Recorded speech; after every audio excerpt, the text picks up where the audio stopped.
வேலண்டைன்ஸ்க்காக எழுதப்பட்டதுன்னு சொல்கிறீங்க. அப்போ வேலண்டைன்ஸுன்றது லவ் பற்றி தான், காதலை பற்றி தான். அதானே, அதை பற்றி தான். இல்லை, நான் கேட்டுக்கிட்டேன் உங்கள்கிட்ட. இல்லைன்றீங்க, லவ் பாங்க அந்த படத்தில் வச்சுருக்கீங்க, படத்துலாம் சொன்னீங்க, இப்போ இல்லைன்றீங்க. அதாவது வேலண்டைன்ஸ் டேவுக்காக எழுதப்பட்டதில்லை, ஆனால் வேலண்டைன்ஸ் டேவுக்கு ரிலீஸ் ஆகுறது ரொம்ப பொருத்தமாக இருக்கும். இந்த முத்துச்சிற்பியாக சசி சாரை பார்க்கறதுக்கு எனக்கு கொஞ்சம் கஷ்டமாக இருந்தது. ஏன்னா நான் சுப்பிரமணியபுரம் கழுத்தை அறுத்த ஒருத்தவரை நல்ல வெறியான ஒரு முகமாக தான் உங்களுக்கு தெரிஞ்சிருக்கு. பார்த்து ஒரு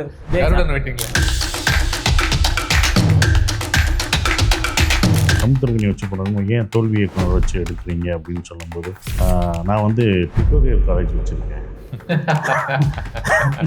பாஸ் ஆனவங்க யாரும் வேறு காலேஜுக்கு தான் போவாங்க, டுட்டோரியல் காலேஜுக்கு ஃபெயில் ஆனவங்க தான் வருவாங்க. படம் தான் தோல்வியை தவிர அந்த இயக்குனருக்கு என்றைக்கும் தோக்க மாட்டார்.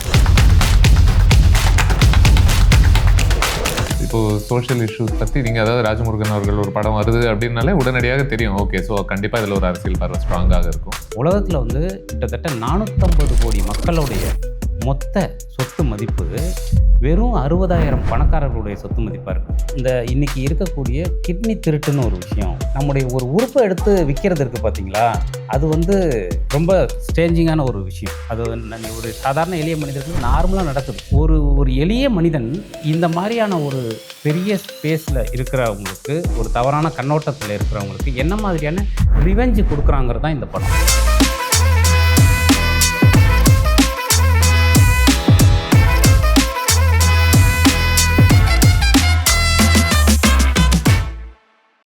வணக்கம் சசிகுமார். வணக்கம்.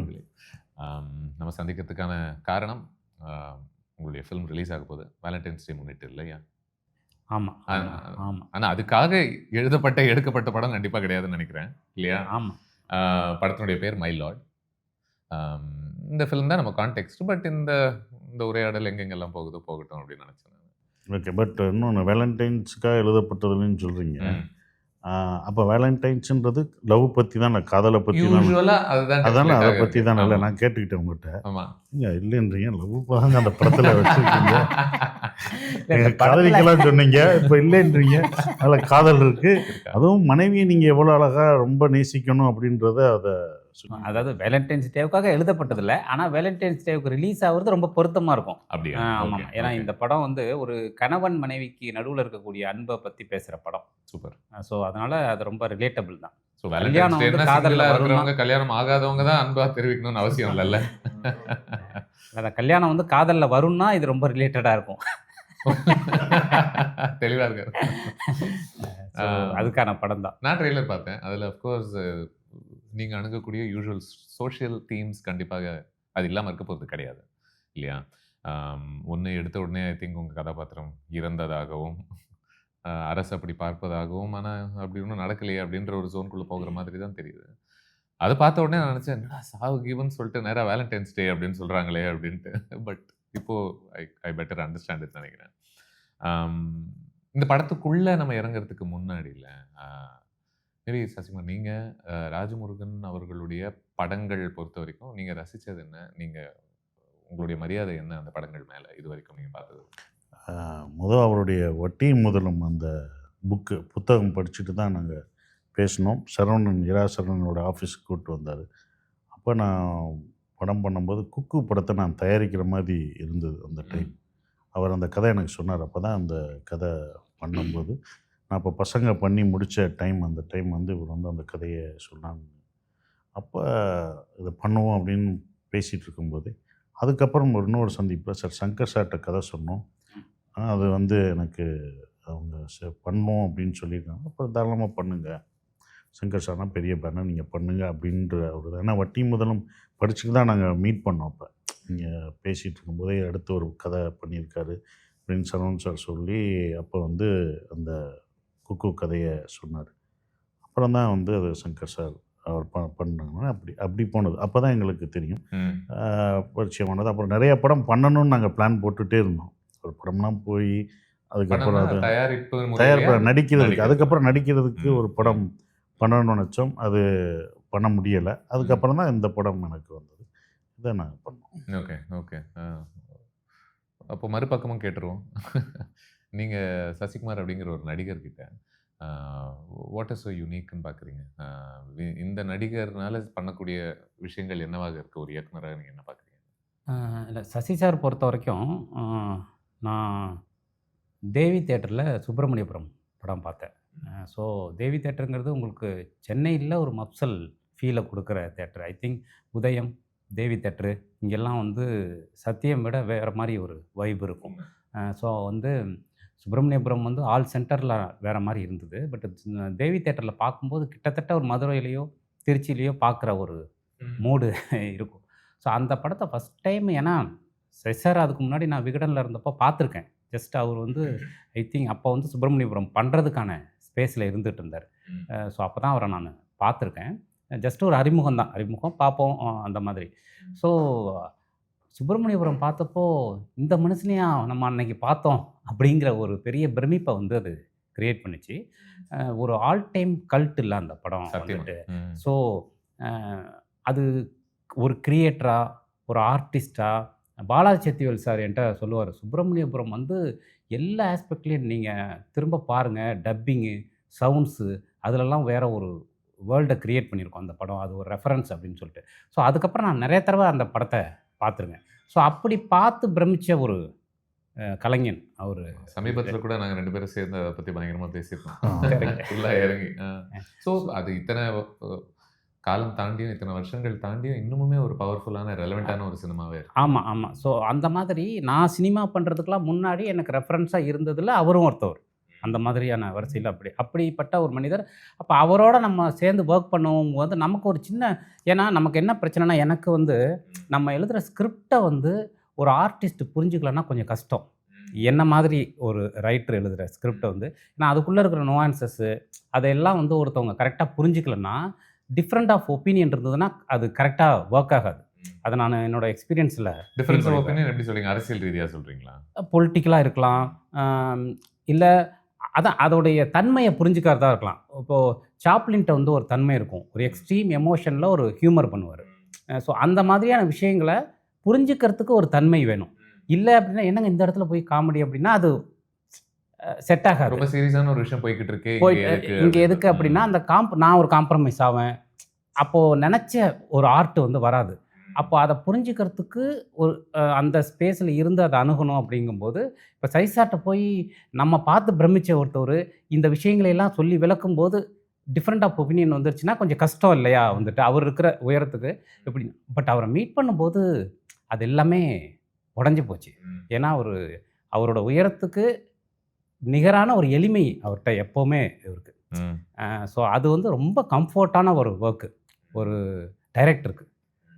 ஸோ அப்படி நான் அவரை பார்த்து பிரமிச்சதுக்கும் நேரில் பார்த்ததுக்கும் ரொம்ப ரெண்டுமே ரொம்ப அழகாக எனக்கு ஒரு புள்ளியில் இணைஞ்சிது. இப்போ நீங்கள் எடுக்கக்கூடிய படங்கள்லாம் இருக்கு இல்லையா, இதுக்குள்ள எஸ்டாப்ளிஷ்டான நடிகர்களும் ஓரளவுக்கு நட்சத்திரங்கள் நம்ம சொல்லக்கூடிய நடிகர்களுக்கும் ஒரு ஒரு இந்த திருமணம் ஒர்க் ஆகுற மாதிரி நீங்கள் பார்க்குறீங்களா? இல்லை அது ஒரு சுலபமான திருமணமாக இருக்கா நட்சத்திரங்களுக்கும் நீங்கள் எடுக்கணும்னு நினைக்கக்கூடிய படங்கள்? அதுதான் சொல்கிறேன், அது கஷ்டம், அது கொஞ்சம் கஷ்டமான ஒரு ஸ்பேஸு. பட்டு அதை புரிஞ்சுக்கிட்டு வந்தவங்க இருக்காங்க, கரெக்டான ஸ்பேஸில் இருக்காங்க. ஸோ சசார்ட்ட இருக்கிற பெரிய விஷயம் என்னென்னா, நம்மளே காம்ப்ரமைஸ் ஆனாலும் அவர் விட மாட்டார். நீங்கள் நினச்சிங்கல்ல, நீங்கள் அதை நினச்சிங்கள, ஏன் அதை நீங்கள் மாற்றுறீங்க, அதுதாங்க ஒர்க் ஆகும்னு சொல்லக்கூடிய ஒருத்தராக அவர் இருக்கார். ஸோ அதனால் அவரோட மீட்டிங் இருக்கும்போது இவரோட உடனே படம் பண்ணணுங்கிற இன்டென்ஸ் வந்து எனக்கு க்ரியேட் ஆனிச்சு. அதுதான் சசி சார் மேலே எனக்கு அவரோட இருந்த உறவில் நான் ரொம்ப நல்ல விஷயங்களை நிறைய அவர் எனக்கு கொடுத்துருக்காரு. நான் அவர்கிட்ட நிறையா கற்றுருக்கேன். ஸோ அந்த ஸ்பேஸில் அவர்கிட்ட நாங்கள் ஏற்கனவே ஒரு படம் பண்ணணும்னு பேசணும். ஆக்சுவலாக சசி சாரும் சமுத்திரக்கனி சாரும் சேர்ந்து ஒரு படம் பண்ணுவோன்னு ஆல்ரெடி பிளான் பண்ணோம். அது வந்து ஒரு கம்ப்ளீட் ஆக்ஷன் படம். அது ஒரு வேறு மாதிரி ஒரு படம். அந்த கதை கேட்டோன்னே, இல்லை இதுதாங்க நீங்கள் பண்ணணும். இப்போ கூட அவர் சொல்லிட்டு போகிறேங்க, அந்த கதை எங்கெங்க வச்சுருக்கீங்க, ஏன் திரும்ப எடுப்போங்க அப்படின்னு சொல்லிட்டு. அது பண்ணுறதா இருந்து சில காரணங்களால் அது பண்ண முடியல. அதுக்கப்புறம் கரெக்டாக மயிலாடு வந்து லேண்ட் ஆகிடுச்சு. அது வந்து ஃபுல்லாக என்ன சண்டை ஆக்ஷன் அந்த ஸ்பேஸில். ஆமாம். இது வரைக்கும் நீங்கள் ஓரளவுக்கு பண்ணாத படம்னே சொல்லலாம். பண்ணாத ஒரு படம். ஆமாம், அது பண்ணுனா அந்த மாதிரி இருக்கும். ஓகே. இன்ஃபேக்ட் நீங்கள் வர்றதுக்கு முன்னாடி பேசிகிட்டு இருக்கும்போது நீங்கள் வந்து நகைச்சுவை எவ்வளோ முக்கியமானதுன்றதை பற்றி நம்ம பேசிக்கிட்டு இருந்தோம் இல்லையா? எதுக்கு சொல்ல வரேன்னா, இப்போ நீங்கள் வந்து சாப்ளின் அப்படின்ற ஒரு பேர் சொல்கிறது எனக்கு ரொம்ப இன்ட்ரெஸ்டிங்காக படுது. சட்டுன்னு உங்கள் படங்கள்லாம் ஓரளவுக்கு அப்படி திரும்பி பார்த்து யோசிச்சா கூட இதுக்குள்ளே இருக்கக்கூடிய பெரிய பெரிய சிந்தனைகளும் ரொம்ப பவர்ஃபுல்லான அரசியல் சார்ந்த சிந்தனைகளையுமே நகைச்சுவை வழியாக ரொம்ப எளிமையான ஒரு முறையில் கடத்த முயற்சி பண்ணிக்கிட்டே தான் இருக்கீங்க. கரெக்டாக? ஸோ மேபி நீங்கள் அதை பற்றி இன்னும் கொஞ்சம் நம்ம பேச முடியுமா இந்த இடத்துல? அந்த நகைச்சுவை எப்படி பயன்படுது? அதுக்குள்ளே இருக்கக்கூடிய சிக்கல்கள் ஏதாவது இருக்கா? ரொம்ப சீரியஸான ஒரு விஷயத்த, ஒரு கஷ்டத்தை ரொம்ப ட்ரிவியலைஸ் பண்ணுற மாதிரி ஆயிருமோ ரொம்ப ஒரு நகைச்சுவை வழியாக சொல்லும் பொழுது? நீங்கள் எப்படி பார்க்குறீங்க? இல்லை, ஹியூமருங்கிறது எப்போவுமே ஜனங்களுக்கு ஒர்க் ஆகிற ஒரு விஷயம். அதுவும் ரொம்ப அவலமான விஷயங்களை ஹியூமராக சொன்னால் இன்னும் நல்லா ஒர்க் ஆகும் அப்படிங்கிறது தான். அது சாப்ளினோட பெரிய விஷயம் என்னென்னா, ஹிட்லரை பற்றி ஒரு சைலண்ட் ஃபிலிம் எடுத்து, ஒரு ஹியூமர் ஃபிலிம் எடுத்து, அதை ஹிட்லரே ரசித்து பார்த்த ஒரு ஹிஸ்ட்ரி ஹியூமருக்கு இருக்குது. அது சாப்ளின் கிரியேட் பண்ணியிருக்காரு. ஸோ அதனால் நம்ம கிட்டத்தட்ட 100 வருஷத்துக்கு பிறகு நம்ம இருக்கோம். இன்றைக்கி அதோடைய தேவை இன்னும் அதிகமாக இருக்குது. சைசார் எப்போவுமே சொல்லுவார்னா, ஹியூமர் வைங்க அப்படின்னு சொல்லிகிட்டே இருப்பார். அதுக்கு என்னென்னா, நம்ம சொல்ல வேண்டிய விஷயத்த இன்னும் தீவிரமாக சொல்கிறதுக்கு ஹியூமர் ஒர்க் ஆகும்னு நான் நம்புகிறேன். உங்களுக்கான கண்டிப்பாக அது ஒரு இன்ஸ்பிரேஷன் தான் சாப்ளின் அப்படிங்கிறது. கண்டிப்பாக சாப்ளின் பார்த்து தான் நான் சினிமாவுக்கே வந்தேன், அவர் படங்கள் பார்த்து. ஓகே. ஸோ அதனால் எப்போவுமே நான் ஒரு சட்டையர் பண்ணணும் அப்படின்னு, அது ஹியூமர் ரொம்ப முக்கியம்னு நான் நினைக்கிறேன்.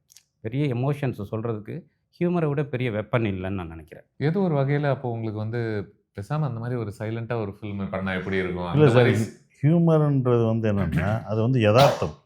எங்கள் ஊர் கிராமத்தில் எல்லாமே என்ன பண்ணுவோன்னா, எல்லா விஷயத்தையும் ஹியூமராக தான் சொல்லி பழக்கப்பட்டிருக்க ஒரு விஷயம். அது ஒரு என்ன தான் ஒரு ஒரு ஒரு டெத் வீட்டில் போனாலும் அங்கே ஹியூமர் இருந்துக்கிட்டு தான் இருக்கும். ஆமாம், அங்கேயோ ஒன்று அது அங்கே நம்ம வாழ்வில் அந்த ஹியூமர் சோகத்துலேயும் சொல்லுவாங்கள்ல, அதை சிரிப்பாங்க. இதெல்லாம் யதார்த்தமான ஒரு விஷயமாக தான் இது பண்ணுறோம். அதுதான் நான் உங்கள்கிட்ட சொல்லிகிட்டு இருந்தோம். இப்போ ட்ராஜடி படம் இப்போ நாங்கள் எடுத்தோன்னா, ட்ராஜடி சுப்பிரமணியன் ட்ராஜடினா ஏன் ரிப்பீட் ஆடியன்ஸ் எல்லாம் பார்க்கணும், அது ஹியூமராக தான் சொல்லப்பட்டிருக்கு. ஃபஸ்ட் ஆஃப் ஃபுல்லாக கலகலப்பாக தான் படம் போகும். உங்களுக்கு ஆடியன்ஸ் அதான் தேட்ரிக்கல் மொமெண்ட் சொல்லணும்ல, அவங்கள சிரிக்க வச்சுருக்கோம், அவங்கள ஆட வச்சுருக்கோம், லவ் காமிச்சிருக்கோம், எல்லாமே காமிச்சு ஃபஸ்ட் ஆஃப் வரைக்கும் காமிச்சிட்டு அங்கே பிரேக் செகண்ட் ஹாஃப்க்கு அப்புறம் இது வரைக்கும் உங்களை சிரிக்க வச்சோம், உங்களுக்கு என்டர்டெயின்மெண்ட் கொடுத்தோம். இனி நான் சொல்ல வேண்டிய கருத்தை, நான் சொல்ல வேண்டிய கதையை சீரியஸாக சொல்ல போகிறேன். இது இனி என்னுடைய இது. அந்த ஃபஸ்ட் ஹாஃப் வரைக்கும் உங்களுக்கான கதை. இது நான் என்ன சொல்கிறேன்னு நினச்சோன்னா செகண்ட் ஹாஃப் நான் காமிக்கணும்னு நினச்சி அப்படி தான் பண்ணது. சேது, பருத்தி வீரன் எல்லாமே பார்த்தீங்கன்னா எல்லாமே ட்ராஜடி படம் தான். ஆனால் ஏன் ரிப்பீட் ஆடியன்ஸ் வந்தாங்கன்னா, அதில் முதல் பாதி பார்த்தீங்கன்னா பருத்தி வீரன்லையும் பார்த்தீங்கன்னா கஞ்சா கருப்பு டக்லஸை வச்சு ஒரு காமெடி, ஒவ்வொரு சீரியஸ் முடியும் போதும் ஒரு காமெடி சொல்லியிருப்பாங்க. அது பருத்தி வீரனில் தான் வந்திருக்கும். ஒரு பெரிய எமோஷனாக கார்த்திக் இது பண்ணிகிட்டு இருக்கும்போது சமுத்திரகனி கூட அதில் நடிச்சிருப்பார். அது ஒரு பஞ்சு மிட்டாய் வச்சுட்டு வருவான், அடிச்சு நான் எங்கே போனாலும் விட மாட்டேங்கிறா, அவ்வளோ பெரிய இது நடந்திருக்கும். ஆனால் காமெடி அங்கே இது பண்ணுவாங்க. ஸோ சேதுலையும் பார்த்தீங்கன்னா ஃபர்ஸ்ட் ஆஃப் ஃபுல்லாக அந்த காமெடி இருந்துக்கிட்டே இருக்கும். ஸோ அப்போ எல்லாரையும் மகிழ்விச்சு இப்போ நாங்கள் சொல்ல வந்த கருத்தை இப்போ நாங்கள் சொல்ல போகிறோம் அப்படின்னும் போது அவங்கள ஒரு சிரிக்க வச்சு இது பண்ணோம். ஒரு சர்க்கஸ்னாலே ஒரு பப்புன்னு தேவைப்படுறாரு. ஒரு பெரிய சர்க்கஸை என்ன தான் சாகசம் எல்லாமே காமிச்சாலுமே எங்கே எல்லாருமே என்ஜாய் பண்ணுறாங்க, அந்த பப்புன்னு வந்தோடனே சிரிச்சிடுறாங்க. உங்களை சிரிக்க வச்சு அதுக்கப்புறம் அவங்கள அந்த சாகசத்தை காமிக்கிறாங்க. அப்போ ஒரு என்டர்டெயின்மெண்டான ஒரு தேட்டருக்குள்ள எல்லாம் வரும்போது அவங்கள கொஞ்சம் சிரிக்க வச்சு நம்மளும் சிந்திக்கிறது என்னென்ன வேணுமோ, வாழைப்பழத்தில் ஊசி ஏற்றுறோம். அது வரைக்கும் இப்போ நீங்கள் டூரிஸ்ட் ஃபேமிலி வரைக்கும் கூட அது பொருத்தம். அதுதான் அப்போ அது பண்ணும்போது ஒரு விதத்தில் ஸ்வீட்டில் மாத்திரை கொடுக்குற மாதிரி தான். இல்லை, நீங்கள் லைஃப்லேயே ஒரு டைமில் நமக்கு பயங்கர சோகமாக இருந்ததெல்லாம் கொஞ்சம் வருஷம் கழித்து பார்த்தீங்கன்னா பயங்கர ஹியூமராக இருக்கும். ஒரு பிரேக்கப்னு சொல்லிட்டு சூசைட்டுக்கெல்லாம் போய் நிற்பாங்க. ஒரு 2 வருஷம் கழிச்சு அவன்ட்டு கேட்டாக்கா அது பயங்கர ஹியூமராக இருக்கும் அவனுக்கு. ஆமாம், அன்றைக்கி ஒரு மாதிரி வெறியாக தான். ஸோ அது எல்லாமே ஒரு கட்டத்தில் ஹியூமர் ஆகிடும். லைஃபே அப்படி தானே, பெரிய எமோஷன்ஸ் எல்லாம் ஒரு டைமில் ஹியூமர் ஆகிடும். சீரியஸாக 2 வீட்டுக்காரங்க சண்டை போட்டிருப்பாங்க. ஆனால் ரொம்ப வருஷம் ஒரு 2 வருஷம் கழித்து பார்த்தா அது காமெடி ஆகிடும். அன்றைக்கி இது சொல்லும்போது அப்படின்றம்போது அந்த மாதிரி தான் அது. ஸோ ஹியூமர் நம்ம வாழ்க்கையோட பின்னி பிணைஞ்ச ஒன்று தான். இப்போது நகைச்சுவையில் பலதரப்பட்ட நகைச்சுவைகள் இருக்குது இல்லையா? அதில் உங்களுடைய ஃபேவரட்ஸ்ன்னு ஏதாவது ஒன்று இருக்கா? இந்த ஸ்டைல் ஆஃப் ஹியூமர் எனக்கு ரொம்ப பிடிச்சது அப்படின்னு. உங்கள் படங்கள் இது வரைக்கும் ரொம்ப டைலாக் ஓரியன்ட் ஹியூமர்ன்ற மாதிரி இருக்குது. பட் நீங்கள் சாப்ளின்னு மென்ஷன் பண்ணதுனால உங்களுக்கு ஸ்லாப்ஸ்டிக் எந்த அளவுக்கு உங்களுக்கு பிடிக்கும், அந்த மாதிரி முழு நீளமாக ஏதாவது ஒன்று பண்ணுன்ற மாதிரி யோசிச்சிருக்கீங்க? இல்லை, கண்டிப்பாக அந்த மாதிரி இருக்குது. அந்த மாதிரி ஏன்னா டைலாக்குங்கிறது என்னென்னா, நான் பேசிக்காக ரைட்டராக இருந்ததுனால ஸோ ஆட்டோமேட்டிக்காக லைஃப்பை வந்து வசனமாக பார்க்குற ஒரு மைண்ட் செட் இருக்கும். நான் எங்கே போனாலுமே ஒரு டீ கடையோ எங்கே போனாலுமே அங்கே என்ன பேசுகிறாங்கங்கிறத நம்ம மைண்டு வாங்கிக்கிட்டே இருக்கும். பெரும்பாலும் என்னோட படங்களில் வரக்கூடிய வசனங்கள் நான் எழுதுறது இல்லை. அது பெரும்பாலும் நம்ம கேட்குற விஷயங்கள் தான். எங்கேயாவது போகும்போது அவங்கள்ட்டேருந்து வரக்கூடிய டைலாக்ஸு, வார்த்தைகள் அதை தான் நான் பயன்படுத்துகிறேன். ஸோ மேபி அதுதான் அதனால தான் அது லைஃப்லேருந்து கிரியேட் ஆகிற ஒரு விஷயமா இருக்குது. ஸோ அதனால தான் டயலாக் அதிகமாக ஒரு வேளை பயன்படுத்தணும்னு நினைக்கிறேன். ஆனால் ஆர்டிஸ்டிக்காக இருக்கணும், கிராஃப்ட்டுக்கு ரொம்ப முக்கியத்துவம் கொடுக்கணுங்கிறதுக்கு நான் எப்போவுமே அதில் ரொம்ப கான்சியஸாக இருக்கேன். ஸோ போக போக இன்னுமே நீங்கள் சொல்கிற மாதிரி கம்ப்ளீட்டாகவே அந்த மாதிரி ஒரு படம் பண்ணணுங்கிற எண்ணம்லாம் இருக்குது. நீங்கள் இதை கவனிக்கிறீங்க அப்படின்னு சொல்லும்போது அது உடனடியாக நோட் பண்ணணும்னு அவசியம் இல்லை, அது உள்வாங்கிக்கிறீங்கன்னு சொல்கிறீங்க. ஆமாம் இல்லையா? ஆமாம் ஆமாம். இப்போ சோஷியல் இஷ்யூஸ் பற்றி நீங்கள், அதாவது ராஜமுருகன் அவர்கள் ஒரு படம் வருது அப்படின்னாலே உடனடியாக தெரியும், ஓகே ஸோ கண்டிப்பாக இதில் ஒரு அரசியல் பார்வை ஸ்ட்ராங்காக இருக்கும், ஏதோ ஒரு சமூக பிரச்சனையை கண்டிப்பாக பேசுவாங்க அப்படின்னு சொல்லி.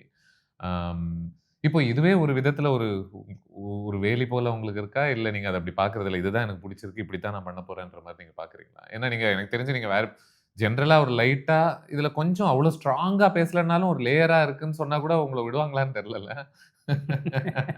ஏன் சார் உங்களுக்கு தான் இது இருக்கே, நீங்கள் அப்படியே பண்ணிருங்க. இல்லை, ஒரு வகையில் அது ப்ளஸ்ஸு, ஒரு வகையில் கஷ்டம்தான் நீங்கள் சொல்கிற மாதிரி. என்னென்னா ஒன்று வந்து என்னை வந்து ஒரு சார்பு நிலையில் பார்க்குறதுங்கிற ஒரு பார்வை இருக்கு இல்லையா, அது வந்து கொஞ்சம் பேருக்கு அப்படி ஆட்டோமேட்டிக்காக வந்துடும். பட் எனக்கு உண்மையிலே சார்பு நிலை கிடையாது. நீங்கள் கண்டினியூவாக பார்த்தீங்கன்னா பொலிட்டிக்கலாக நான் பேசுகிற விஷயம் எல்லாமே பொதுவாக ஈக்குவாலிட்டி, ஹியூமனிட்டி இதை பற்றி தான் பேசுகிறேன். ஸோ அதை பற்றி பேசுகிறதுக்கு நான் ஒரு வேர்ல்டை க்ரியேட் பண்ணிக்கிறேன், அவ்வளோதான். நீங்கள் எண்டு நம்ம எதை பேசுகிறோங்கிறது முக்கியம். அதனால் எல்லாமே மனுஷன் உருவாக்குனது தான், லெஃப்ட்டு ரைட்டு எல்லாமே மனுஷன் உருவாக்குனது தான். ஸோ அதனால் நான் வந்து மனுஷனை பற்றி தான் தொடர்ந்து பேசணும்னு நினைக்கிறேன். ஸோ அதை வந்து ஒரு சில பேர் வந்து தவறான புரிதல் ஏற்படுத்திக்கும் போது ஆர்ட்டாக எனக்கு டிஸ்டர்பாக இருக்குது. புரியுது. ஒரு ஒரு ஆர்ட் தான் முக்கியம். அதுக்குள்ளே நம்ம பேசுகிறது தொடர்ந்து மனுஷங்களை பற்றி பேசணும் அப்படிங்கிறது என்னோட ஸ்பேஸு. ஸோ அதுக்கு நீங்கள் ஒரு சாயம் பூசிக்காதீங்கன்னு தான் நான் தொடர்ந்து சொல்கிறேன். இப்போது நீங்கள் வந்து இப்போ டூரிஸ்ட் ஃபேமிலி மாதிரி ஒரு படத்தை நம்ம எடுத்துக்கிட்டோம்னா கூட இல்லை, நீங்கள் என்ன தான் அதுக்குள்ளே ஒரு மனிதம் பேசினாலும், ஒரு சமத்துவம் பேசினாலும் கூட நீங்கள் சொல்வது போல் ஆட்டோமேட்டிக்காக நீங்கள் இது பக்கமா அதனால தான் இதை எதிர்த்து பேசுகிறீங்களா, நீங்கள் இவங்க சார்ந்து இருக்கீங்க அதனால தான் இப்படி பேசுகிறீங்கன்னு சொல்லி ஆட்டோமேட்டிக்காக உங்கள் மேலே இந்த முத்திரை குத்துற பழக்கம் கண்டிப்பாக இருக்குது, எழுதுகிறவங்க மேலேயும் அது மேலே நடிக்கிறவங்க மேலேயும். அப்போ அது என்ன ஆயிடுது அப்படின்னா, நம்ம ஒரு ஒரு ஒரு ஒரு பெரிய சிந்தனையை இங்கே பேச முயற்சி பண்ணிக்கிட்டு இருக்கும்போது நம்மள ஒரு குறுகிய வட்டத்துக்குள்ளே அடைக்க பார்த்துக்கிட்டே இருக்காங்க இல்லையா? நீங்கள் அதை எப்படி எதிர்கொள்ள முடியும்னு பார்க்குறீங்க? அது இல்லை, இப்போ சசி சார் எடுத்துக்கிட்டா, சசி சாருக்கு வந்து எங்கே போனாலுமே ஜனங்கள்கிட்ட ஒரு பெரிய ரெஸ்பான்ஸ் இருக்குது. ஒரு ஆர்டிஸ்ட்டை தாண்டி அவர் மேலே ஒரு ஸ்பேஸ் இருக்குது. நம்ம இப்போ சசி சாரை வச்சு படம் பண்ணும்போது அதை காப்பாற்ற வேண்டிய பொறுப்பு எனக்கு இருக்குது. ஸோ ஆஸ் எ டைரக்டராக அந்த பொறுப்பு எனக்கு இருக்குது. ஸோ இதை வந்து இந்த ரெஸ்பான்ஸுக்கு எந்த ஒரு பங்கமும் வராமல் ஒரு படம் பண்ணணும் அப்படின்னு நினைக்கிறேன். ஒன்று, அதே நேரத்தில் நான் சொல்கிற அரசியலை சொல்லணும். ஸோ இது ரெண்டுமே அங்கே இருக்குது. அப்போது அப்படி இருக்கும்போது சசி சார் அந்த கதையை கேட்கும்போதே அவருக்கு தெரியும் அது என்ன பேசுது, என்ன அரசியலை பேசுது. இது கம்ப்ளீட்டாக ஜனங்களுக்கான ஒரு ஸ்பேஸ் பண்ணலன்னா அவர் நடிக்கவே மாட்டார். நான் என்ன சொல்கிறேன் புரியுதுல்ல? இல்லை, எனக்கு புரியுது. பட் அப்படி இருந்தும் கூட அவர் வந்து சில படங்களில் சில விஷயங்களுக்காக நிற்கிறதுக்கு தயங்காத ஒருவராக தான் தெரிகிறாரு கூட இல்லையா? இல்லை, நிச்சயமா அது எதுன்னு அவர் டிசைட் பண்ணுறாரு இல்லையா, அது நிச்சயமாக ஜனங்களுக்கானதான் இருக்கும்னு சொல்கிறேன் நான். வெகு ஜனங்களுக்கானதாக தான் இருக்கும். அதுக்கு எதிராக ஒரு வார்த்தை கூட பேச மாட்டார். நாங்களே சென்சார் பண்ணிடுவோமா? அந்த சிரிப்புலேயே 1000 விஷயங்கள் அடங்கியிருக்குன்ற மாதிரி இருந்துச்சு அவர் இப்போ சிரிச்சது.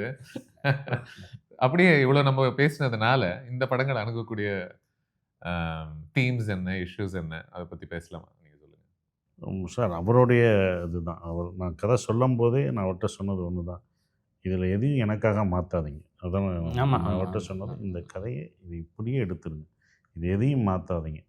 சில இது மாற்றணும் அப்படின்னு நினைக்கும்போது இது ஏன் இது நல்லா தானே இருந்துச்சு, இதையே மாற்றுறீங்க, நீங்கள் அதை தானே நினச்சிங்க, அப்புறம் ஏன் மாற்றுறீங்க அப்படின்ற ஒரு விஷயம்.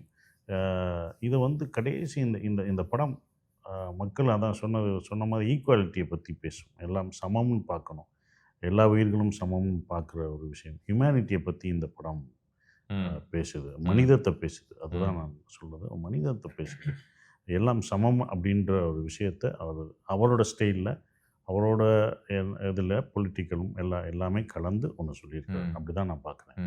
இப்போது சமத்துவம் அப்படின்னு ஒன்று பேச முயற்சி பண்ணக்கூடிய படங்கள் பெரும்பாலும் அந்த ஒரு ப்ரொட்டாகனிஸ்ட் யார் அப்படின்றது சொல்ல வேண்டிய கட்டாயத்தில் இருக்குது. இவன் இங்கே இருக்கான், இவன் இது அது, அதனால் இவன் ஒடுக்கப்படுறான், அங்கேருந்து இவனுக்கு ஒரு இடம் கிடைக்கணும் நம்ம சமூகத்தில்னு பேசுது. அப்போ உடனடியாக என்ன பார்க்கப்படுதுன்னா, இப்போ அவனுடைய ஒரு ஐடென்டிட்டியை வச்சு உங்கள் மேலே ஒரு முத்திரை கொடுத்தப்படுது. ஓ, அப்போ நீங்கள் இது சார்ந்து தான் நீங்கள் நிற்க முயற்சி பண்ணுறீங்க. நீங்கள் என்னதான் ஒரு பெரும்பாலும் ஒரு சமத்துவம் பேசினாலுமே இப்போ அது வந்து எல்லார் மனசுலையுமே அவங்க ஒரு பயஸ் இல்லாமல் அதை பார்க்கணும் அப்படின்றதுக்காக நீங்கள் ஒரு எழுத்தாளராக செய்யக்கூடிய வேலைகள் என்னவாக இருக்கு? இல்லை, ஃபஸ்ட்டு ஈக்குவாலிட்டிங்கிற வார்த்தையை நம்ம தொடர்ந்து பயன்படுத்துகிறோம், சமத்துவம்னு பேசுகிறோம் இல்லையா? சமத்துவம் வந்து சாதி மதம் சார்ந்தது மட்டும் இல்லை. நம்ம முதல்ல அதை புரிஞ்சுக்கணும். நம்ம ஈக்குவாலிட்டி பற்றி பேசுகிறோன்னே ஸோ இது ரெண்டு மட்டுமே ரிலேட் பண்ணி பேசுகிறது அல்லது இதை பற்றின படம் அப்படின்னு பேசுகிறதுன்னு ஒன்று இருக்கு இல்லையா? அப்படி இல்லை. நம்ம சமத்துவங்கிறது என்னென்னா எல்லா ஸ்பேஸ்லேயுமே ஒர்க்கில் ஆரம்பித்து ஒரு மனிதன் ஒரு மனிதனை எப்படி நடத்துகிறாங்கிறது தான். இப்போது எக்கனாமிக்கலாக எடுத்துக்கிட்டிங்கன்னா உலகத்தில் வந்து கிட்டத்தட்ட 450 கோடி மக்களுடைய மொத்த சொத்து மதிப்பு வெறும் 60,000 பணக்காரர்களுடைய சொத்து மதிப்பாக இருக்குது. அவங்களோட 3 மடங்கு இருக்குது அவங்கள்ட்ட. ஸோ இந்த உலகத்தில் எப்படி ஈக்குவாலிட்டியை பற்றி நம்ம பேச முடியும்னு ஒன்று இருக்கு இல்லையா? ஸோ அதை தொடர்ந்து நம்ம பேசுகிறோம். எந்த விதத்துலேயும் ஒரு மனிதனை இன்னொரு மனிதன் நீ அவனை கீழே பார்க்காத, அவனை உனக்கு கீழே நடத்தணும்னு நினைக்காதங்கிறது தான் ஈக்குவாலிட்டி. அதுக்கு நீங்கள் என்ன பேர் வேணாலும் வச்சுக்கோங்க. வேலையில் அது எப்படி வேணா இருக்கலாம், நீங்க சொல்றது போல பணம் சார்ந்து இருக்கலாம், ஜெண்டர் சார்ந்து இருக்கலாம். ஆமாம் ஆமாம். ஸோ அப்படி ஒரு விஷயம். ஸோ அதை பற்றி தான் இதை பேசுகிறோம். ஒட்டுமொத்தமான மனிதர்கள் வந்து இன்னொரு மனிதனை எப்படி பார்க்குறாங்கங்கிறத பற்றி தான் இந்த படம் முக்கியமாக பேசுது. அதில் குறிப்பாக இந்த படம் பேசுகிற விஷயத்தில் நம்ம ஏற்கனவே பேசின மாதிரி ஒரு பெரிய எமோஷனும் பெரிய ஹியூமரும் இந்த படத்தில் இருக்கும்னு நான் நம்புகிறேன். ஒரு பெரிய எமோஷனை வந்து ரொம்ப ஹியூமராக பண்ணுற ஒன்று. ரெண்டாவது வந்து இந்த படத்தை வந்து ஒன்லைனில் சொல்லணும்னு சொன்னீங்கன்னா ஒரு ரிவெஞ்ச் ஸ்டோரின்னு சொல்லுவேன். இந்த படம் அதில் ஒரு சின்ன சர்ப்ரைஸ் இருக்குதுன்னு நான் நினைக்கிறேன் இந்த படத்தோடைய ஸ்பேஸில். ஸோ இதை வந்து ஒரு எளிய மனிதன் இந்த மாதிரியான ஒரு பெரிய ஸ்பேஸில் இருக்கிறவங்களுக்கு, ஒரு தவறான கண்ணோட்டத்தில் இருக்கிறவங்களுக்கு என்ன மாதிரியான ரிவெஞ்சு கொடுக்குறாங்கிறது தான் இந்த படம். புரியுது. அதுதான் அது மேபி நான் எழுதின மாதிரி எடுத்த மாதிரி எங்களுடைய ஹோல் இது வந்து உங்களுக்கு வந்து சேர்ந்துருச்சுன்னா நிச்சயமாக இந்த படம் அந்த வைபை கிரியேட் பண்ணணும்னு நான் நம்புகிறேன். இப்போ ஒரு சாமானியனாக இருக்கக்கூடிய ஒருவன் நிஜ வாழ்க்கையில் அவன் நம்மளால் என்ன பண்ணிட முடியும், நம்ம ஒன்றும் பண்ண முடியாது அப்படின்ட்டு ஒரு விதமான ஒரு சகிப்புத்தன்மையை வளர்த்துக்கிட்டே தான் வாழ்க்கையை ஓட்ட வேண்டியதாக இருக்குது இல்லையா? இது இப்படித்தான் நான் அசிங்கப்படணும், இப்படித்தான் இவன் திட்டுவான், அப்படிதான் அங்கே வேலைக்கு போகணும், இந்த மாதிரி எல்லா இடத்துலையுமே சொல்கிறேன். அப்பேற்பட்ட ஒரு கதாபாத்திரத்திலிருந்து நீங்கள் ப்ளே பண்ணக்கூடிய ஒரு கேரக்டர் எப்படி வேறுபடுறதா பார்க்குறீங்க? இல்லை, முதல் அந்த கதாபாத்திரத்தை ஃபஸ்ட்டு அவர் ரெடி பண்ணும்போதே அதுவாக இருக்கணும். கொஞ்சம் டஃப்பாக தான் இருந்தது முதல் நாள். அவருக்கும் எனக்கும் கொஞ்சம் இருந்தது. என்னவா பண்ணலாம் ஹேர் ஸ்டைல்லேருந்து அதுக்குள்ளே போகிறதுலேருந்து அந்த கதைக்குள்ளே இன்வால்வ் ஆகிறதுலேருந்து. ஏன்னா ரொம்ப ஓவராகவும் போயிடக்கூடாது. ஆக்டிங் வைஸ் அது வந்து ரொம்ப ஓவராகவும் இருக்கக்கூடாது, ரொம்ப அண்டர் பிளே. அது அவர் சொன்ன ஒரு விஷயத்தில் தான் போனோம். ஸோ அவர் என்ன சொன்னாரோ அதை தான் நான் பண்ணியிருக்கேன். அவர் இப்படி என்ன நினச்சிருக்காரோ அதை நம்ம கொண்டு வரணுன்ற ஒன்று தான் போனோம். ஸோ அவர் சார் இப்படி தான் இருக்கும், இந்த கதாபாத்திரம் இப்படி தான் பேசும் அப்படின்னு சொல்லும்போது அதை மட்டும்தான் நான் அதில் பண்ணியிருக்கேன். அதை எதுவுமே நம்ம மாத்திரம் நம்ம எதுவுமே போடாமல் அவன் இப்படி தான் பேசுவான் அப்படி போட்டிருக்க சட்டையிலேருந்து. ஸோ அவங்க ஒன்று யோசிச்சு வச்சுருப்பாங்க. அது போட்டிருக்க அந்த சட்டையிலேருந்து பேண்ட்டில் வந்து எல்லாமே அது பேசுது. அந்த கேரக்டர் என்னவா இருக்கணும் அப்படின்ற ஒரு பேசுது. ஒரு சாமானியன் கையில் ஒரு அதிகாரம் இருந்தால் என்ன பண்ணுவான், அதை என்ன எப்படி பயன்படுத்த போகிறான்றதான் இந்த படம் பேசும் தான் இருக்கும். எனக்கு சொல்லுங்கள், இப்போது ஒரு வெற்றி படம் நடித்த பிறகு இல்லையா, இப்போ டூரிஸ்ட் ஃபேமிலி ஒரு எக்ஸாம்பிளாக சொல்கிறேன். நிறைய ஆக்டர்ஸ் கிட்ட நான் பேசும்போது, அட்லீஸ்ட் ஆஃப் த ரெக்கார்ட் பேசும்போது, அவங்களுடைய மிகப்பெரிய சிக்கல் என்னவாக இருக்குன்னா, நான் ஒரு ஹிட் படம் நடிச்சிருக்கேன் அப்படின்னும் போது நான் இப்போ அடுத்து பண்ணக்கூடிய ஒரு படம் எந்த விதத்துலையுமே அந்த ஒரு கரன்சி ஒன்று ஃபீல் ஆகுதுல்ல அவங்களுக்கு. ஓகே, இப்போ நான் ஒரு வெற்றி கொடுத்துருக்கேன் அப்படின்ற ஒரு இடத்துலேருந்து அதை பயன்படுத்தக்கூடிய ஒரு படமாக இருக்கணும், அதிலிருந்து அடுத்த லெவலுக்கு வளர்ச்சி அடுத்த கட்டத்துக்கு என்ன கூட்டிகிட்டு போகக்கூடிய ஒரு படமாக இருக்கணும் அப்படின்றது தான் ஒரு பெரிய தலைவலியாக அப்படி உட்காந்துக்கிட்டு அடுத்து தேர்ந்தெடுக்க முடியாமல் என்ன படம் பண்ணணுன்ற ஒரு சிக்கலில் மாட்டிக்கிட்டு இருப்பாங்க. நீங்க அதெல்லாம் பொருட்படுத்துறீங்களா? அவ்வளோ யோசிப்பீங்களா? ஓ! இப்போ இது I am coming off a hit, I am coming off சுமார் படம் அப்படின்ற மாரிலாம். அது அப்படி கதையை தான் நம்ம பார்க்குறோம். ம். ஒரு படம் என்ன இது சொல்லணும்னா, ஒரு பெரிய சக்ஸஸ், பெரிய மூவியா இருந்தாலுமே, அது எவ்வளோ கமர்ஷியல் மட்டும் இல்ல, எவ்வளோ பட்ஜெட்டில் பண்ணுறோம் அப்படின்றது கிடையாது. என்ன மாரி ஒரு 100 கோடி பட்ஜெட்டில் ஒரு நான் இது இது இவ்வளோ ஓடியிருக்கு. இதுக்கு மேலே ஒரு பட்ஜெட்டில் பண்ணணும். இப்படி ம். ஒரு கதையை நான் பண்ணணும். ம். இவ்வளோ அ இந்த ஹீரோயின்ஸை நான் வச்சு இது பண்ணிக்கணும். ம். இவங்க இந்த மியூசிக் டைரக்டர போட்டுக்கணும். இதை இன்னும் நீங்க அத தான் சொல்ல வர்றீங்க. அத இன்னும் அ. மேல ஏத்தணும் அப்படின்னு ம். பார்க்குறீங்க. அப்படி நான் அத பார்க்குறதே கிடையாது.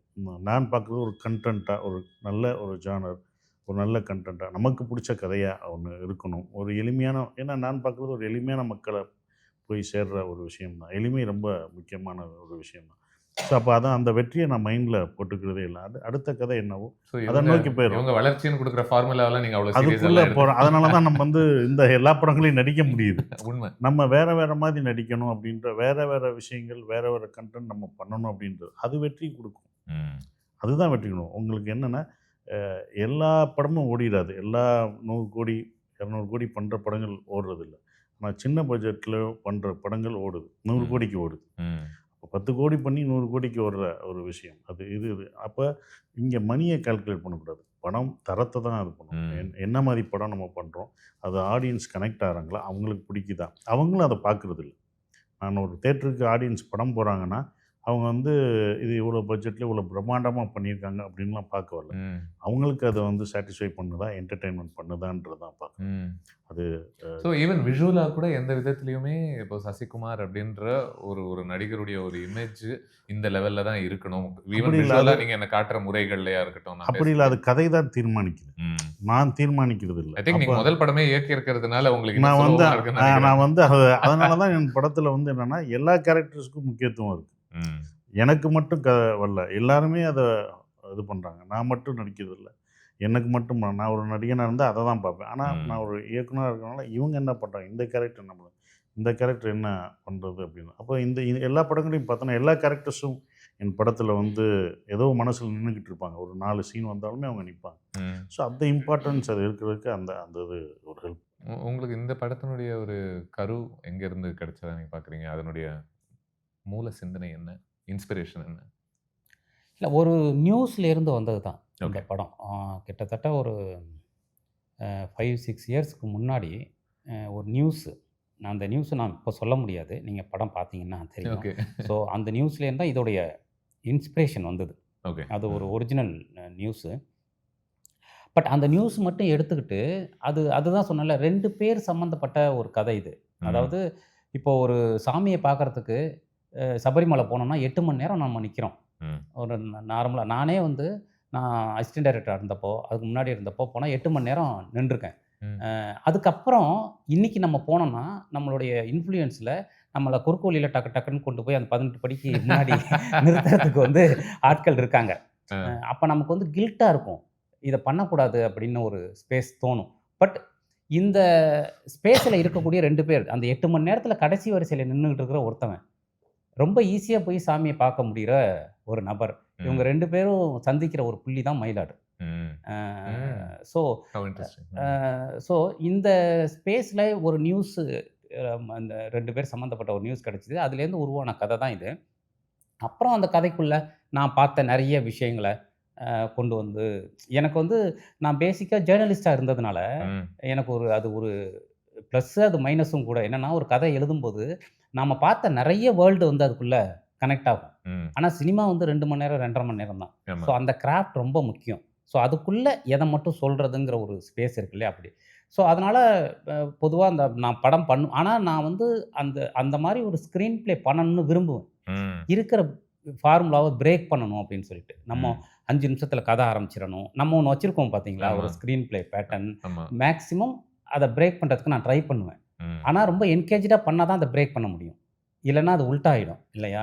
பலமுறை இல்ல இந்த இதுவும் எஸ்பெஷலி ஜேர்னலிசம் இந்த மாதிரி ஸ்பேசஸ்ல இருந்துலாம் வரும்போது அவங்க ரொம்ப தியரியிலலாம் ரொம்ப ஸ்ட்ராங்கா இருப்பாங்க இல்லையா? உலக பார்வைய பத்தி என்ன நடப்புகள் என்ன, மக்கள்லாம் எப்படி இருக்காங்க, என்ன ஏதுன்னு. ஆனா இப்போ கிராஃப்ட் அப்படின்றது என்டையர்லி டிஃபரெண்ட். அதுல இருந்து இல்லையா? உங்களுக்கு எப்போ யார் வழியாக எங்கிருந்து உங்களுக்கு இந்த கிராஃப்ட் மேல இருக்கக்கூடிய ஒரு மரியாதை வந்தது? அது மேல ஒரு நாட்டம் எங்கிருந்து வந்தது? இப்போ ஃபர்ஸ்ட்டு இத மட்டும் சொல்லி முடிச்சுக்கிறேன். ம். இப்போ இது அந்த மாதிரி அந்த நியூஸ்லேருந்து வந்த கதையில நெறைய லேயர்ஸ் அதுக்கப்புறம் ஸ்கிரிப்ட்டா வரும்போது ஆட் ஆனுச்சு. ம். நெறைய விஷயங்கள். அதுல முக்கியமா இந்த இன்னைக்கு இருக்கக்கூடிய கிட்னி திருட்டுன்னு ஒரு விஷயம் இருக்கு. இன்னைக்கு பரவலா உங்களுக்கு ரொம்ப வருஷமா தெரிஞ்சிருக்கும். அதெல்லாம் சொல்லிட்டு அது ரொம்ப இருக்காங்கல்ல வருஷமா நம்ம? இருக்கு, ரொம்ப இல்ல? வருஷமா இருக்கு, ரொம்ப ஆ. வருஷமா இருக்கு. ஸோ பணம் இல்லன்னாலே இருக்க கிட்னி நம்ம பேசிக்கிறோம். ரொம்ப நம்ம சாதாரணமா நம்ம பேசிக்கிறது. ரொம்ப சாதாரணமா பேசிக்கிட்டு இருக்கோம். ஆ. ஆனா ரொம்ப நீங்க அது அந்த ஸ்பேஸ் வந்து நம்மள மாதிரி மனிதர்கள் வந்து யோசிக்க முடியாத ஒரு ஸ்பேஸ். புரியுது. நம்மளால வந்து ஒரு விஷயத்துக்கு கடன் வாங்க முடியும், ஒரு விஷயம் முடியும். ஆனா நம்ம ஒரு சூழல்ல இருக்கும்போது, நம்முடைய ஒரு உறுப்ப எடுத்து விக்கிறது இருக்கு பார்த்தீங்களா? அது வந்து ரொம்ப ஸ்ட்ரேஞ்சிங்கான ஒரு விஷயம். அது ஒரு சாதாரண எளிய மனிதர்களுக்கு நார்மலா நடக்குது. நம்ம இந்தியா மாரியான ஒரு டெமோக்ரஸிக்குள்ள. ஸோ அது அந்த ஒரு விஷயத்த நான் பண்ணணும்னு நெனச்சேன். என்னன்னா, இந்த படத்துல வரக்கூடிய ஒரு முக்கியமான வசனம் வந்து, அ இந்த நாட்ல வந்து ஒரு மனுஷன் வந்து வெறும் நம்பர், ம். டோக்கன், ம். ஓட்டு ம். அப்படின்னு ஒரு டயலாக் வரும். இதுதான் இந்த படத்துடைய ஒரு ஸ்பேஸ். ஒரு சிஸ்டமோ அல்லது இன்னொரு மனுஷனோ, இன்னொரு மனுஷன வெறும் நம்பரா பார்க்கறது இருக்கு பாருங்க. ம். அது ரொம்ப அதுதான் இருக்கிறதுலயே ரொம்ப கொடுமையான விஷயம். ஸோ அந்த ஒரு விஷயத்த தான் இந்த படம் முக்கியமா பேசுது. ம். சக மனுஷன வந்து நீ எப்படி பார்க்குற? ஒரு சிஸ்டம் எப்படி பார்க்குது? அதுக்கு ம். எதிரான ஒரு வாய்ஸ் இந்த படம். ஆனா அத ரொம்ப ஹியூமரா சொல்றோம். இப்போ பலமுறை இல்ல நம்ம சிஸ்டம்னு சொல்லும்போது, சிஸ்டம்க்குன்னு தனி உயிர் எதுவும் கிடையாது இல்லையா? சிஸ்டம்ன்றது மனிதர்கள் ஒண்ணு ஆமா, சேர்ந்து மனிதர்கள் சேர்ந்து நடத்தக்கூடிய ஒரு ஆமாமா, ஒரு ஆமா. இயக்கம் தான். ஆமாம். இவங்க எல்லாருமே தனி மனிதர்களாக நம்ம சந்திக்கும்போது கூட ஓரளவு கொஞ்சம் மனசாட்சி இருக்கலாம். ஒரு கருணை கூட இருக்கலாம்னு வச்சுக்கங்க. ஆமாம். மரியாதை இருக்கலாம் ம், எல்லாமே. ம்.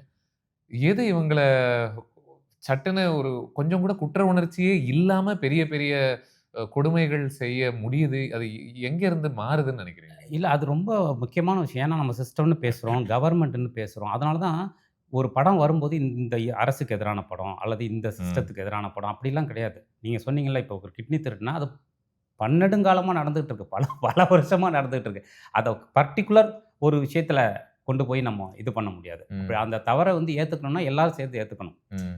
ஸோ இதில யாரெல்லாம் சம்மந்தப்பட்டிருக்காங்களோ அவங்க ஏத்துக்கணும். ஸோ அடிப்படையில மனிதனோட ஒரு குரியாலிட்டி இருக்கு இல்லையா? ம். அது வந்து அவன் என்ன பொறுத்தவரைக்கும் ஒரு சூழல் தான் அத உருவாக்குதுன்னு நான் நெனைக்கிறேன். ஒரு மனுஷனுக்குள்ள இருக்கிற ஒரு நல்ல சூழல உருவாக்கணும்னா, ஒரு நல்ல மனுஷன உருவாக்க முடியும். ம். நம்ம தொடர்ந்து நம்ம மிஸ் பண்ற விஷயம் அந்த நல்ல சூழல உருவாக்காம இருக்கிறது தான். எனக்கு என்னன்னா, ரொம்ப கேஷுவலா பல கொடுமைகள் நடக்குதுல்ல. இப்போ உங்க படங்கள்லலாம் காட்டப்படுற பல கொடுமைகள் வந்து, அது யாரும் பயங்கரமா ஒரு ரூம்ல 3 பேரு ஸ்கெட்ச் போட்டு ஒருத்தன அழிப்போம் அப்படி இப்படின்ற ஒரு இடத்துல இருந்து கூட நடக்கிற மாரி தெரியல.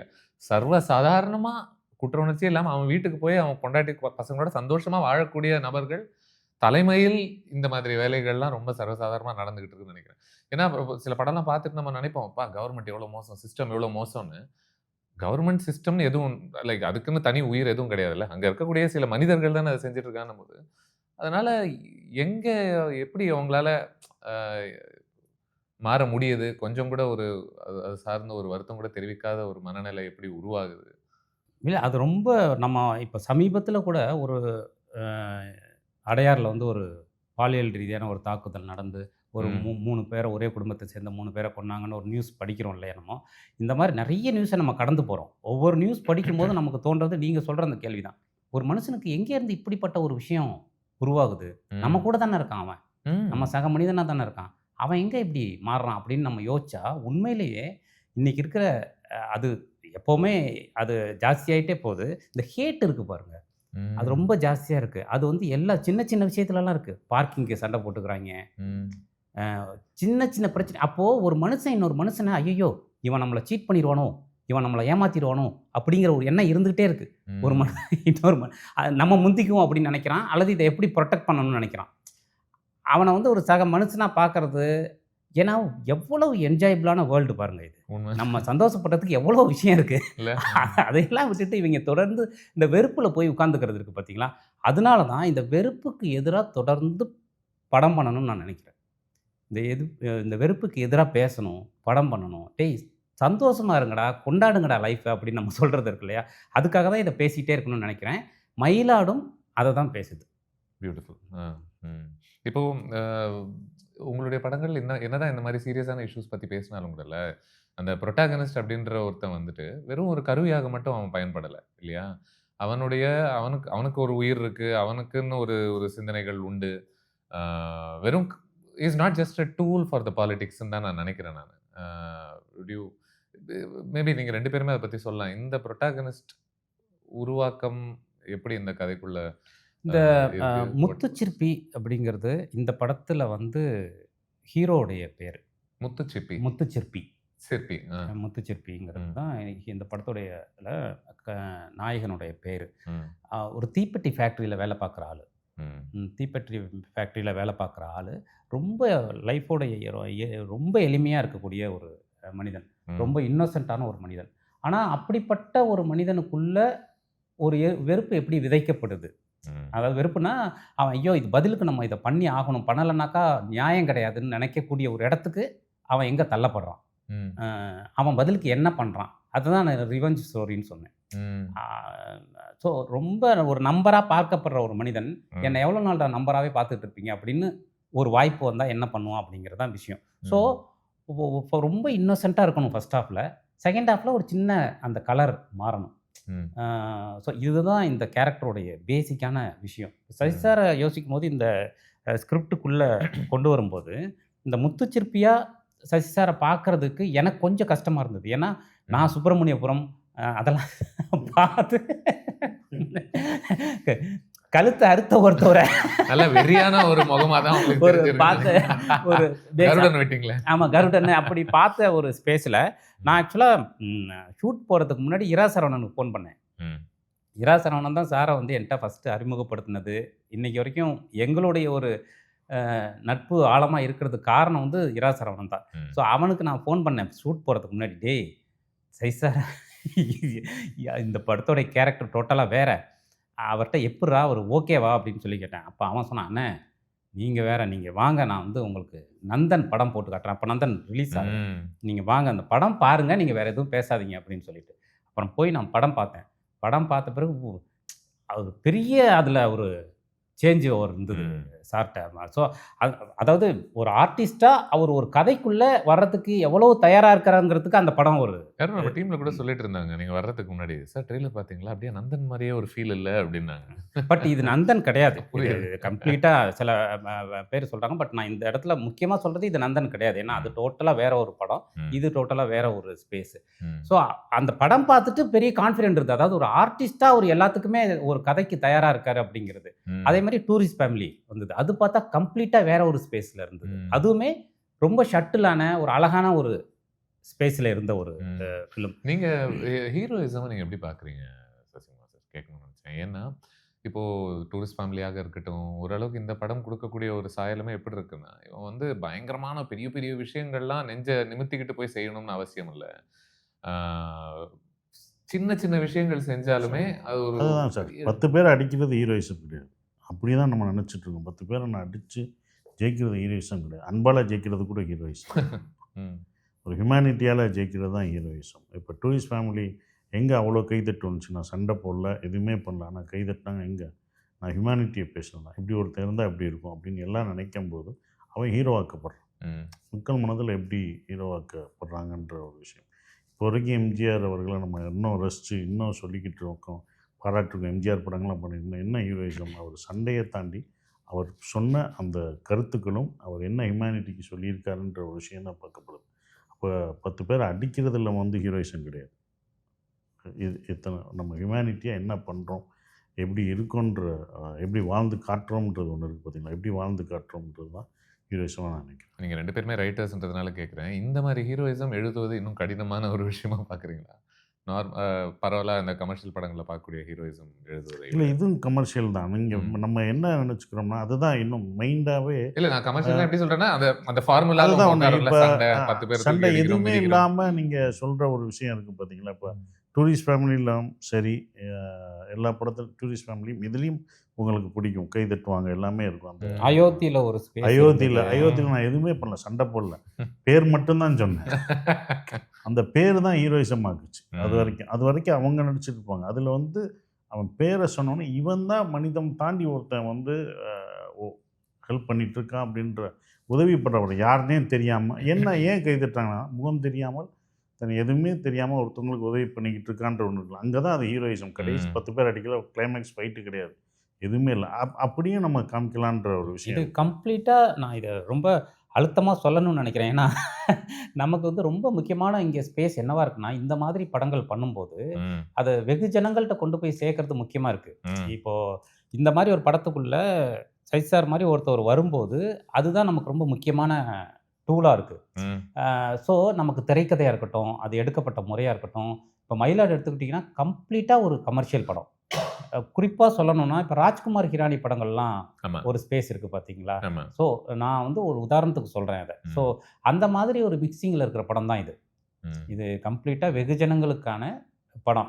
அதனால தான் வந்து இதுக்குள்ளே ஒரு கணவன் மனைவியோடைய லைஃப் இருக்குது. எல்லாரும் கனெக்ட் பண்ணிக்கிற கணவன் மனைவியோட லைஃப் இருக்குது. நம்ம தினமும் பார்க்குற விஷயத்த ஒரு ப்ராப்பர் சினிமாவாக போர்ட்ரேட் பண்ணுற படம் தான் இந்த படம்.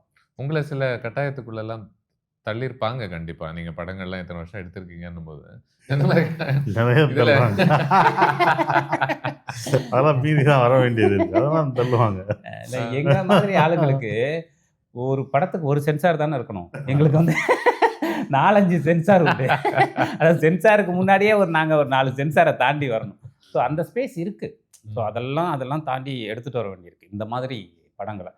சமரசம் செய்யக்கூடாதுன்றதான் எங்களுக்குள்ளேயும் எங்கள் 2 பேருக்குள்ள வர பிரச்சனை. அதுதான் ஏன் சமரசம் செய்கிறீங்க அப்படின்றது. ஏன்னா சென்சார் அது அந்த கேள்வியை அவர்கிட்ட கேட்டேன் நான். அதுதான் சென்சார் பண்ணி கொடுத்துட்டாங்க, அப்புறம் ஏங்க மறுபடியும் சென்சார் பண்ணுறீங்கன்னு. ஒவ்வொருத்தவங்க பார்க்கும்போதும் ஒவ்வொரு கருத்து ஒன்று இருக்குது. இப்போ ஒரு 5 பேரை காமிக்கிறோன்னா ஒரு இன்டெலெக்சுவலோ இல்லவோ அறிவுபூர்வமாக இதை எடுக்கலாம், இதை தூக்கலாம். ஒரு 10 பேர் காமிக்கும்போது அதை தூக்கலாம்னு சொல்லுவாங்க. அப்போ நான் சொன்னேன், இந்த கதைக்குள்ளே நீங்கள் தான் ஃபுல்லாக இருக்கிறீங்க. அப்போ நீங்கள் இந்த காரணத்துக்காக இந்த சீன் வச்சுருக்கீங்க, அப்புறம் அதையே எடுக்கிறீங்க அப்படின்ற ஒரு விஷயம் இருக்குது பார்த்தீங்கன்னா. அப்புறம் போய் சேர்க்குறக்குள்ளேயும் டூ மெனி குக்ஸ். நான் சொல்கிறது டூ மெனி குக்ஸ். ஒருத்தர் சமையல் செஞ்சுருக்காரு, அதை கொடுத்துருக்காரு. அது என்னவோ அங்கே கொடுக்கப்படணும், உங்களுக்கு பரிமாறப்படணும். அது பிடிக்கலன்றது ஆடியன்ஸ் சொல்ல போகிறாங்க. இல்லை அவர் சரி, இப்போ நான் வந்து இல்லை இதில் உப்பு போடுறேன், இல்லை அது எனக்கு உரப்பு பத்தலை. ஒவ்வொருத்தங்க டேஸ்ட்டு அதுக்கு முன்னாடி வேறு போடும். ஸோ அப்போ டூ மெனி குக்ஸ் என்னன்னா அதை ஸ்பாயில் பண்ணிடுவாங்க, மேக்ஸ் த ஃபுட் ஸ்பாயில். அப்போ என்ன பண்ணுன்னா அவரோட கருத்து, அவரோட விஷயத்தை அதை கொண்டு வந்துடுங்க. போராடி தான் கொண்டு வரணும், வேறு வழி இல்லை. அது ஒரு பெரிய அது ஒன்று இருக்கும். ஏன்னா ஒவ்வொருத்தங்க படம் பார்க்கும்போது நம்ம பார்க்குறோம் சொல்லுவோம், அவங்க ஏதாவது ஒரு கருத்து சொல்லணும்னு சொல்லுவாங்க. அது நல்ல கருத்து, அது கரெக்டாக இருந்துச்சுன்னா நம்ம எடுத்துக்கலாம். பட் இன்னும் குறைச்சி என்னங்க இவ்வளவு வந்துருச்சு இல்லை, அது அந்த அவ்வளவு கருத்தையும் நான் ரொம்ப டீப்பாக கேட்பேன். எல்லா கருத்தையும் நான் உடனே இவருக்கு அடிச்சிருவேன், சார் இந்த மாதிரி ஒரு விஷயம் அப்படின்னு சொல்லிட்டு. என்னென்னா அப்படி இன்றைக்கி வந்து நம்மளுடைய இதை பாதுகாக்க வேண்டியிருக்கு. அப்படி பாதுகாத்து ஜனங்கள்கிட்ட எடுத்துகிட்டு போக வேண்டியிருக்கு. ஸோ அப்போ அதான் ஒரு விளக்கை வந்து பல சூறாவளிக்கு நடுவில் பாதுகாத்து எடுத்துகிட்டு வர ஒரு விஷயம்தான். சிலர் வந்து நான் சொன்னேன் சார், பல மூடில் வந்து பார்ப்போம். ஆடியன்ஸ் ஒரு மூடில் தான் வந்து பார்ப்பாங்க, நல்லா இருக்கா நல்லா இல்லையா. கரெக்ட். ஆடியன்ஸ் நல்லா இருக்கா நல்லா இல்லையான்னு நீங்கள் காமிக்கிற ஆளுகள் அந்த மூடில் வந்து பார்க்கலாம். ஒரு ரசிகராக பார்க்குறது தான் சார் என்றைக்குமே நல்லது. நான் ஒரு படம் பார்க்க போனேன், இது ராஜ்முருகன் படம், இது சுந்தர் சி சார் படம், அதை நான் தெளிவாக தான் போகிறேன். நான் படம் பார்க்கும்போது சுந்தர் சி சார் படம் இப்படி தான் இருக்குன்னு நான் நினைக்கிறேன். சுந்தர் சி சார் ராஜ்முருகன் மாதிரி எடுத்தால் நான் ரசிக்க மாட்டேன். ஓகேங்களா. அப்போ வந்து என்னென்னா இது இவர் படம் ரசித்து அப்படி தான் போகிறோம். அப்போ ரசிகர்கள் தெளிவாக நம்ம இருக்கோம். ஆனால் இவங்க காமிக்க ஆளுங்க என்ன பண்ணுறாங்கன்னா, நாங்கள் ஏதாவது சொல்லணும், அவங்க ஒரு கருத்தை சொல்லிடுறாங்க. ஒரு சீரியஸான ஆளை கொண்டு வந்து இன்டெலெக்சுவலை கொண்டு வந்து காமெடி வந்து அந்த காமெடியெல்லாம் எடுத்துருங்க அப்படின்னு முதல்ல எடுத்து காமிச்சாரு. இதெல்லாங்க தேட்டரிக்கல், இது நல்லா இருந்தது. ஏன்னா அவனுக்கு சிறுவனும் வர்றாப்புல, இந்த காமெடி சரியில்லை, இதையும் சிரிக்க வைக்கிறீங்க, இந்த இடத்துல ஏன் தூக்கிடுவாங்க. இந்த மாதிரி இதெல்லாம் தாண்டி ஒரு சிரிப்பா வர வேண்டியது. இவங்க காப்பாற்றி வந்து வருவாங்க. போராடி பாதுகாத்து மயிலாட கொண்டு வந்தாச்சு. எதுலையுமே காம்ப்ரமைஸ் பண்ணாமல் அவர் என்ன நினைச்சாரோ அதை கொண்டு வந்து. அதிகம் என்ன மாதிரி திணிப்பு இல்லை இதை நீக்குங்க அப்படின்னு சொல்லப்படுது உங்கள் படங்கள் பொறுத்த வரைக்கும்? பெரும்பாலும் சொல்கிறேன் 2 விஷயம் சார். ஒன்று வந்து நம்ம பேசக்கூடிய அரசியல்.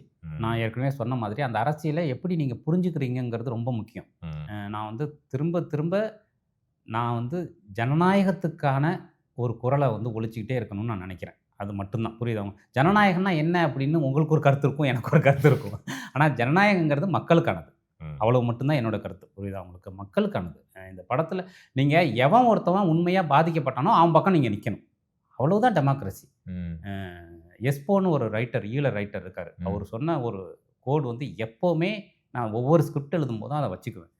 என்னன்னா, நியாயத்துக்கு எப்போவுமே 2 பக்கம் இருக்கு. ம். ஆனா தர்மத்துக்கு ஒரே பக்கம் தான். லவ்லி. அப்படிங்கிறது தான் அந்த கோடு. ம். அது மாதிரி எல்லாத்துக்குமே 2 நியாயம் இருக்கும். கொலை பண்ணவனுக்கு ஒரு நியாயம் இருக்கும். கொலை ஆனவங்க பக்கம் ஒரு நியாயம் இருக்கும். ஆ நியாயங்கிறது மனுஷங்களுக்கு எப்பவுமே 2. அத வச்சுக்கிட்டு தானே இவ்வளவு ஹேர்ட்டையும் நம்ம கிரியேட் பண்றோம். ம். ஸோ ஆனா தர்மம் ஒண்ணு தான். அந்த இடத்துல நான் இப்படி பார்க்குறேன், நீ இப்படி பார்க்குறேன்னு அந்த இடத்துல பேசிட்டு இருக்க முடியாது. ஆமா. ம். எது தர்மமோ அது பக்கத்துல நம்ம நிக்கணும். ம். ஸோ அத நான் ரொம்ப அதுக்காக நீங்க என்ன கமெண்ட் வேணாலும் பண்ணுங்க. அது ஒண்ணும் பிரச்சனை கிடையாது. ஏன்னா, இன்னைக்கு வந்து ஒரு நெரேட்டிவ் பாலிடிக்ஸ்ல எல்லாருமே அவங்க பக்கம் நின்னு பேசணுங்கிறது ஒரு நெரேட்டிவ் ஆயிடுச்சு. புரியுதா உங்களுக்கு? அது ம். ஸோ அது நம்மளுடைய நோக்கம் அது இல்ல. ம். நான் 25 வருஷமா இந்த ஸ்பேஸ்ல தான் இருக்கேன். ஆமா. நான் ஒரே ஸ்பேஸ்ல தான் தொடர்ந்து பேசிட்டு இருக்கேன். ஸோ ம். அதனால அந்த மாதிரியான இடங்கள்ல நம்ம ஸ்ட்ராங்கா நிக்கணும். அப்படிங்கிறது தான். ம். இப்போ உங்க ஃபிலிம்ஸ்ல வந்து மியூசிக் என்னைக்குமே ஒரு பெரிய பங்கு இருந்திருக்கு. நான் ரொம்ப ரசிச்சிருக்கேன் கூட. ஷான் ரோல்டன் கான்ஸ்டன்ட்டாக ஒரு கொலாபரேட்டராகவே இருந்திருக்காரு இல்லையா? ஈவன் மெஹந்தி சர்க்கஸாக இருக்கட்டும், ஈவன் அந்த மாடர்னில் ஆந்தாலஜி படம் நீங்கள் லாலா குண்டா பண்ணதுலையா இருக்கட்டும், அதில் கூட நீங்கள் ஒரு வழியை கண்டுபிடிச்சிட்டீங்க. குட்டி படமாக இருந்தாலும் சரி, இது மியூசிக் இல்லாமல் இருக்க போகிற ஒரு படம் கிடையாது, பாட்டு இல்லாமல் இருக்க போகிற ஒரு படம் கிடையாதுன்னு சொல்லிட்டு. What do you really enjoy about what Shaan does in your films? ஷானுன்னு இல்லை, நீங்கள் சந்தோஷ் கூடயும் ஒர்க் பண்ணியிருக்கீங்க. ஆமா. இந்த மேபி ஷான் கூட வந்து எனக்கு ரொம்ப நல்ல ஒரு கெமிஸ்ட்ரி இருக்கு. ஸோ என்ன காரணம்னா, அடிப்படையில ஷானுக்கு வந்து லிட்ரேச்சர் ரொம்ப தெரியும். ஈவன் பாலிடிக்ஸும் அதிகம் நல்லா தெரியும். ஸோ அந்த ஸ்பேஸில் இருக்கக்கூடிய ஆள். பொதுவா கிரியேட்டிவா இருக்கிறவங்களுக்கு அதுவும் தெரிஞ்சதுன்னா, இன்னும் டீப்பா ஒரு விஷயத்த அணுக முடியும்னு நினைக்கிறேன். மேபி அதோடைய ஒரு லேயர்ஸ் தெரிஞ்சதுன்னா. ஸோ அப்படி வந்து ஷான் வந்து தொடர்ந்து பொதுவா ஷான் வந்து ஃபோன் பண்ணாரு, அல்லது நம்ம ஷானுக்கு ஃபோன் பண்ணோம்னா, மினிமம் 1 ஹவர் இல்லாம அந்த கான்வர்சேஷன் முடியாது. உண்மை. தெரியும். அது நீங்களும் அனுபவ ரீதியா உணர்ந்திருப்பீங்க. ஏதேதோ போயிட்டு இருக்கோம். டாபிக் எங்கெங்கேயோ போயிடுவோம். ஸோ வந்து ஸோ என்னன்னா, அவரோட சேர்ந்து நம்ம ஒரு பாட்டு பண்ணும்போது, இப்போ மயிலாடுலயுமே மியூசிக் பெரிய ரோல் பண்ணியிருக்கு. இப்போ சாங்ஸா இருக்கட்டும், மியூசிக்கா இருக்கட்டும், இந்த படத்துக்கு அது ரொம்ப முக்கியம். அது ரொம்ப பெரிய ரோல் பண்ணியிருக்கு. ஸோ நான் எப்பவுமே ப்ராப்பர் தமிழ் படமா இருக்கணும்னு நினைப்பேன். ஐ மீன் ஒரு லேண்டுக்கும் ஒரு ஸ்பேஸ் இருக்கு இல்லையா? பட் அதோடைய ஆர்க் வந்து யூனிவர்ஸா இருக்கும். அதோடைய கண்டென்ட் யூனிவர்ஸா இருக்கணும். ஆனா அதோடைய வே ஆஃப் சவுண்ட்ஸ் எல்லாமே ரூட்டடா இருக்கணும்னு நான் பொதுவாகவே நினைப்பேன். ஸோ அப்படி அதே மாதிரி இசைக்கு ரொம்ப நான் எப்போவுமே முக்கியத்துவம் கொடுப்பேன். நான் தொடர்ந்து நினைக்கிற விஷயம் என்னென்னா, நம்ம எடுக்கிற கண்டென்ட் வந்து தியேட்ரிக்கலாக இருக்கணும். ஏன்னா நம்ம எழுதுறதே வேற ஒரு ஸ்பேஸ் தான் பண்ண ட்ரை பண்ணுறோம். அது தியேட்ரிக்கலாக இருக்கணும் அப்படின்னு. அதுக்கு மியூசிக் ரொம்ப ஹெல்ப் பண்ணும் அப்படின்னு நான் நினைக்கிறேன். ஸோ அதுக்கு ஷான் வந்து ரொம்ப ஹெல்ப்ஃபுல்லாக இருக்கார். உங்களுக்கு அவர் படங்களில் நீங்கள் ரசித்த பாடல்கள் சட்னி ஏதாவது தோணுதா? நான் இந்த படத்திலே எசக்காத்தா படத்தையே சொல்கிறேன் அப்படின்றீங்க. இல்லை, எசக்காத்தா வந்து எனக்கு ரொம்ப எல்லா படமும் அவருக்கு பிடிக்கும். ஆனால் எசக்காத்தா எனக்கு ரொம்ப அது ஃபஸ்ட்டு கொடுக்கும்போதே நான் சொல்லிட்டேன். நானே அவர்கிட்ட சில சமயம் கேட்குறது உண்டு. அது இவர் படத்தில் உள்ள எல்லா பாடல்களும் பிடிக்கும். ஷானும் இவங்களும் பண்ண பாட்டு அப்போ கேட்பேன். நானே இப்போ வரைக்கும் கேட்குறது. அவருக்கு மட்டும் என்ன நீங்கள் ஸ்பெஷலாக பண்ணுறீங்க அப்படின்னு கேட்குறது உண்டு. இவங்க 2 பேரும் சேர்கிற பாடல்கள் எல்லாமே நல்லாயிருக்கும். எல்லா படங்களும் வந்து பார்த்தீங்கன்னா. ஸோ அது வந்து எனக்கு ஷானு, யுகபாரதி அண்ணன் நான் சேரும்போது ரொம்ப சீக்கிரமாக ஒரு பாடல் உருவாயிடும். ரொம்ப ஜாலியாக உருவாயிடும். சும்மா ஒரு ரைடு போனோம், ஈஸியாக போனோம், அல்லது ஒரு டீ குடிக்க போனோம்னா ஒரு பாட்டு ஸோ அப்படி ரொம்ப இயல்பாக உருவாகிறது தான் நல்ல ஆர்ட்டாக இருக்க முடியும்னு நினைக்கிறேன். அதில் ஒரு என்ன சொல்கிறது, ஒரு ப்ரீஸியான ஒரு ஃபீலிங்குமே இருக்குல்ல கான்ஸ்டண்ட்டாக. பட் அப்படி இருந்தும் ஆழம் குறையாமையும் இருக்குது அதுக்குள்ளே நினைக்கிறேன். கான்ஸ்டண்ட்டாக என் பிளேலிஸ்ட்டில் உங்கள் ஃபிலிம் சாங் ஒன்று ஒழிச்சுக்கிட்டே இருக்க போகிற மனசில் சூறக்காற்று வந்து கான்ஸ்டண்ட்டாக. அதுவும் அவருடைய குரல் வந்து ஷான்கிட்ட இருக்கிற ஒரு தனித்துவமான ஒரு குரல். அந்த குரல் வந்து என்ன பாட்டு பண்ணாலும் அது நமக்கு பிடிக்க ஆரம்பிச்சு. அந்த பாட்டு ஷான் பாடின பாட்டோ? அது ஷான் பாடின பாட்டு தான் இல்லையா? சந்தோஷ் மியூசிக்ல. ஆமாம். அது அந்த குரல் வந்து நமக்கு பிடிக்க ஆரம்பிச்சிடும். என்ன பாடினாலும் பிடிக்க ஆரம்பிச்சோம். பராசக்திலையும் ஒரு பாட்டு பாடியிருக்காங்க. அது அந்த குரல் நமக்கு பிடிக்கும். அது ஒரு வசீகரிக்கிற குரலாக அது நான் பார்க்குறேன். அது ஒரு யாசகம் கேட்குற குரலாக இருக்கும். ஸோ அப்படி தான் அதை பார்க்குறேன். அந்த மாதிரி ஒரு குரல் அவருக்கு தனித்துவமாக இருந்தது. அதனால் அவர் என்ன பாட்டு பண்ணாலும் நமக்கு பிடிச்சிடும். அது ஆல்மோஸ்ட் நம்ம எண்ட் ஆஃப் த கான்வர்சேஷன் வர்றதுனால if I can ask you this, Japan பொறுத்த உங்களுடைய தாட்ஸ் என்ன? அதில் what did you think work, what did you think did not work? இல்லை என்னென்னா, ஃபஸ்ட்டு எல்லா படமுமே நம்ம ரொம்ப நம்பி தான் பண்ணுறோம். நம்பாமல் பண்ணுறதில்ல. நம்ம நம்புகிறோம், ப்ரொடியூசர் நம்புகிறாங்க, ஹீரோ நம்புகிறாங்க, நம்பி தான் ஒரு படம் பண்ணுறோம். அது ஏதோ ஒரு மிக்சிங் வந்து தப்பாயிடுது. ஏதோ ஒன்று அது சார் சொன்னார் இல்லையா, ஒரு குக் பண்ணும்போது ஏதோ ஒன்று ஜாஸ்தி ஆகிடுது, ஏதோ அப்படி தான் அது நினைக்கிறேன். ஸோ ஜப்பான் பொறுத்த வரைக்கும் நான் திரும்ப திரும்ப ஒரு விஷயத்த மட்டும் நான் அந்த சொல்லிகிட்டே இருந்தேன். என்னென்னா, கார்த்திக் சார் வந்து அந்த படத்தில் வந்து எனக்கு ரொம்ப என் கூட இருந்தார். கார்த்திக் சார் அந்த படம் நல்லா வரணும்னு என் கூட நின்னது கார்த்திக் சாரோட ரொம்ப ஒரு ஆர்டிஸ்ட்டாக வந்து அவர் தான் அந்த படம் பண்ணணும்னு வந்தது. அந்த படத்தில் இருந்த சில எக்ஸ்பெரிமெண்டெல்லாம் அவர் ஒத்துக்கிட்டு அதை மாற்றவே வேண்டாம் நம்ம பண்ணுவோம் அப்படின்னு சொன்னது. ஸோ அந்த மாதிரி. பட் அவர் உள்ளே வரும்போது எனக்கு ஒரு பதட்டம் இருந்தது. என்னென்னா, அந்த மாதிரி ஒரு ஹீரோ பண்ணும்போது அவருக்கான சில விஷயங்களை பண்ணணும்னு நான் நினச்சேன். புரியுது உங்களுக்கு? ஒரு ஒரு தியேட்ரிக்கல் படமாக வரும்போது அந்த ஸ்பேஸுக்கு. ஏன்னா ஜப்பான் படம் எழுதப்பட்டது வந்து ஒரு வெப் சீரிஸ்க்காக. அது ஒரு 8 எபிசோடுக்கான வெப் சீரிஸ்க்காக எழுதப்பட்ட கதை அது. ஸோ அப்போ வந்து இன்னும் நிறைய கேரக்டர்ஸ் இருந்தது. ஒரு இந்த நிறைய கேரக்டர்ஸோட போகிற ஒரு ஹைப்பர் லிங்க் ஃபிலிம் ஒரு அப்படி எடுக்க. ஸோ அந்த கதையை படிச்சுட்டு ட்ரீம் வாரியர்ஸில் நம்ம இது ஃபிலிமாகவே பண்ணலாமே அப்படின்னு பிரகாஷ் சார் சொன்ன பிறகு அது ஒரு ஃபிலிம் ஸ்கிரிப்டாக மாறி. நீங்கள் சொல்கிறது ரொம்ப ஒரு இன்ட்ரெஸ்டிங்கான ஒரு பாயிண்ட் நீங்கள் சொல்கிறீங்க. என்னென்னா, நிறைய முறை இல்லை, ஒரு ஒரு ஒரு ஒரு ஒரிஜினல் வாய்ஸ் இருக்கக்கூடிய ஒரு டைரக்டர் கூட ஒரு நட்சத்திரம் இணையும் பொழுது நிறைய படங்கள் எனக்கு சட்டுன்னு ஒரு எக்ஸாம்பிளாக தோணுது. அதை பார்க்கும்போது நம்ம நினைப்போம், ஓ இப்போ இந்த ஒரிஜினல் வாய்ஸுக்கான ஒரு கருவியாக இந்த நட்சத்திரம் இருக்க போகிறாங்க. பட் சம்ஹவ் ஐ திங்க் அந்த அந்த ரைட்டர் டைரக்டருக்குமே நீங்க சொல்ற அந்த ஒரு ஒரு ப்ரெஷர், ஒரு பொறுப்பு எப்படி வேணாலும் எடுத்துக்கலாம். ஏன்னா இங்க ஒரு பிசினஸ் ஸ்ட்ரக்சர் இருக்கு இல்லையா? நம்ம எப்படியா இருந்தாலும் ஒரு படத்தை வந்து கொண்டு போய் பிசினஸா நிறுத்தினா மட்டும்தான் அதுக்கு மரியாதை. நம்ம அடுத்து படம் பண்ண முடியாது. உங்களுடைய நீங்க இந்த படம் நீங்க பண்ணதுனால இப்போ கொஞ்சம் காலம் தாண்டி நம்ம அதை பத்தி பேசுறதுனால, இப்போ யாரோ ஒரு டைரக்டர் உங்ககிட்ட வந்துட்டு ஒரு ஒரிஜினல் வாய்ஸ் இருக்கக்கூடிய ஒரு ஃபில்ம் மேக்கர் நான் இந்த ஸ்டாரோட பண்றேன் அப்படின்னா, இதை மட்டும் பண்ணிடாதன்ற மாதிரி ஏதாவது நீங்க சொல்லுவீங்களா? அறிவுரையாக நீங்க என்ன சொல்லுவீங்க இந்த அனுபவத்தின் வழி? இல்லை, ஒரு படம் கதை என்ன கேட்குதோ அதை பண்ணுங்கிறது, வேற ஒன்றுமே கிடையாது. இப்போ நான் பண்ண தப்பு அதுதான் ஜப்பானில். நான் அதை திரும்ப திரும்ப சொன்னேன். ஜப்பான் வந்து முழுமையாக ராஜமுருகனுடைய படம், ராஜமுருகனுடைய தவறு. அது யாரும் மேலேயும் நான் போட விரும்பலை. புரியுது அவங்களுக்கு? ஏன்னா எல்லாமே கம்பெனி வந்து ரொம்ப கோஆப்ரேட்டிவாக இருந்தாங்க. நான் பண்ண தப்பு. நான் அந்த படத்தை வேற மாதிரி எடுத்துருக்கணும். நான் அப்படி தான் யோசித்தேன், அப்படி எடுத்தேன். பட் பை ப்ராசஸில் அது எனக்கு நடக்கலை. நான் நினச்ச படத்தை என்னால் அந்த ப்ராசஸில் எடுக்க முடியும். புரியுது. ஸோ அதனால் அது என்னுடைய தவறு. அது முழு பொறுப்பு நான் தான். புரியுது. இப்போ நீங்கள் வந்து ஒரு இயக்குனரோட வேலை செய்யணும் அப்படின்ற ஒரு முடிவு எடுக்கும் பொழுது, அவங்களுடைய ரொம்ப சமீபமாக அவங்க எடுத்த ஒரு படமோ 2 படங்களோ அதை நீங்கள் எவ்வளோ சீரியஸாக எடுத்துக்கிறது உண்டு? அதை பொறுத்த ஒரு ஒரு யோசனையோ பரிசீலனையோ நீங்கள் பண்ணுவது உண்டு? அவர் நடிகர் ஜெனரலாக ஒரு 10 படம் பண்ண ஒருத்தர் இருக்காங்கன்னு வச்சுக்கோங்களேன். லாஸ்ட்டில் 1-2 படங்கள் அவங்க இது இயக்கியிருக்காங்கன்றது அது எப்பேற்பட்ட, அது எவ்வளோ முக்கியமாக ஆகுது உங்களுடைய ஒரு முடிவு எடுப்பதற்கும் அவங்களுடைய ஒரு கணிப்பதற்கும்? அது அப்படி நான் பார்க்க, நான் நடித்த படம்னா ஒன்று நியூ ஃபேஸ் புது படம், இல்லாட்டினா தோல்வியடைஞ்ச இயக்குநர்கள் தான்.